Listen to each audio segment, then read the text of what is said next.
Hello you guys, and welcome to my channel, or welcome back to my channel. So as you already know, we are going to be doing a 20 to 24 week update. I will be doing a bump update at the end, as well as policy changes following this coronavirus thing. My belly button has started to become shallow. So I used to have a very deep innie, and it is now looking like stretched out.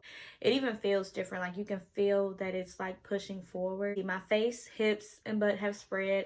As you guys can see, all of this is like, I don't know. Like, I don't know who I'm gonna look like by the time I get to the end of this. I get full a lot easier.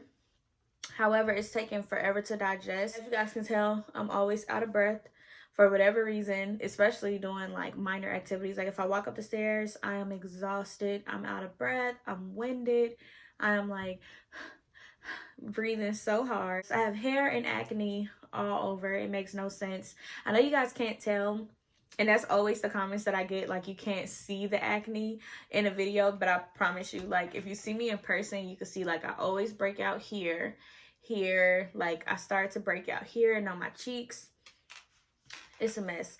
Not to mention, I also started having like acne here. It'll be like a bump every now and again, and on my back, my shoulders. No bueno. My uterus is definitely pushing on my bladder for sure. Like coughing, sneezing, all of that is worsened from before. So now if I feel myself get nauseated, or if I feel like, oh, I've been outside, so I know this pollen is gonna have me coughing and sneezing and stuff, I just go sit in the bathroom because I'm tired of having to go clean up. Okay, I'm tired of it. I just don't have no time. I have been feeling stronger movements from the baby, and I know it's probably just because he's getting older and stronger and bigger and all these other things, but they are very, very defined now. Not necessarily to a point of like, oh, that's his hand, that's his butt, this is like, not like that, but it's more defined to where like it's stronger. So I know for a fact that it's him.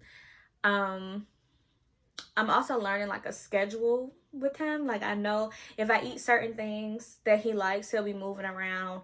When I lay down, I definitely could feel it a lot. Around 23 weeks, my husband started being able to actually feel the baby. Before, he would have to ask like, oh, did he just move? Like, oh, I'm not sure. But now he's like, oh, what is he doing in there? Like, oh yeah, I felt that. So that's exciting.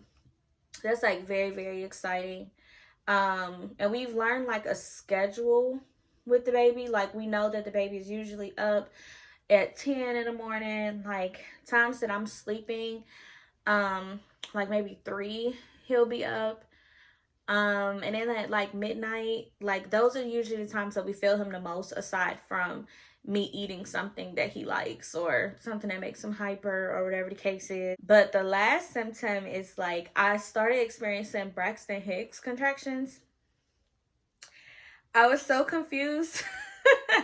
I was so confused when they started, because I was like, I didn't know how to explain it. Like I just would be kind of standing there and it just would feel really tight. Like it would feel very different, like almost like a cramp, except it didn't hurt. It just felt kind of like, okay, let me take a deep breath, because it felt like my muscles were squeezing like in my stomach and at the lower part of my stomach, so I guess above my uterus and beneath it.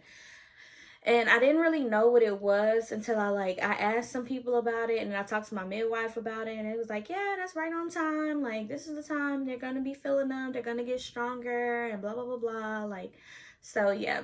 But speaking of midwives, the coronavirus has changed a lot of our policies. However, I can tell that the birth center is trying to accommodate us to the best of their abilities. A lot of my appointments have been either totally canceled or moved to a telehealth.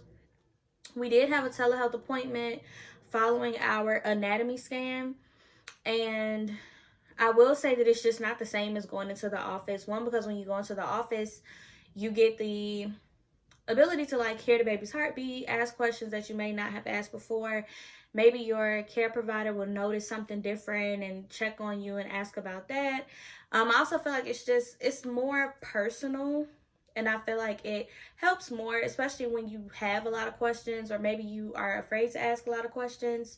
But being over the phone, it's just kind of like, yeah. Like when we got our phone call They didn't have our anatomy scan results, which I don't think would have happened had we would have actually been at a physical appointment, because why would you have me come in and you don't have my results to review them with me? They did call us back. Everything was normal. BJ was in the 54 percentile for his weight and stuff like that, so everything is fine. They did change our policies to where now you can only have one person in the room with you, as far as like non-medical personnel. Like, my husband will be able to be in the room when I deliver as of now, but no other like family or friends. The only other person I'll be able to have would be like if I hired a doula, or if I had like an extra midwife aside from the facility. They also got to a point of, if it's not a mandatory appointment, like how they just would do what I call wellness checks, they aren't doing those anymore at the time. They're doing telehealth visits every now and again.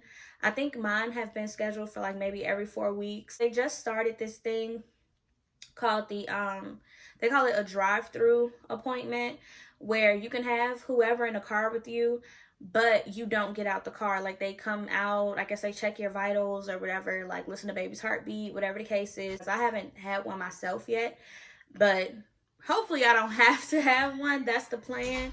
The plan is to not have one at all. The plan is to just, everything will be back to normal, because as of yesterday, Governor Kemp is opening a lot of things back up. I don't really know what that means for when August comes or late July, because we just don't know when BJ is going to come. I'll show you guys my bump. I am officially in maternity clothes, thanks to my mother, because I was not going to buy any. I was just going to keep telling myself that I don't need it. So this is from the front. This is from the side. We are officially 6 months today. And how our midwives explain it is that we will be in our 3rd trimester within 2 weeks. So this is my baby. I don't know if you guys can see, but like my belly button is like non-existent in there, and my line is like way up here now. So yes, these maternity pants are so comfortable, but I don't know why. I just thought my baby was gonna let me get through it without maternity clothes, because I wasn't gonna buy none, because I'm gonna be pregnant during the summer. It's hot outside, so maxi dress it is, okay?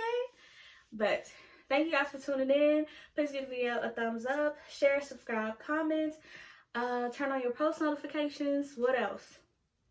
That's another symptom, baby brain. I can't remember anything, but make sure you do all of those things. Share, subscribe, comment, like, turn on your post notifications, and be sure to check the description box.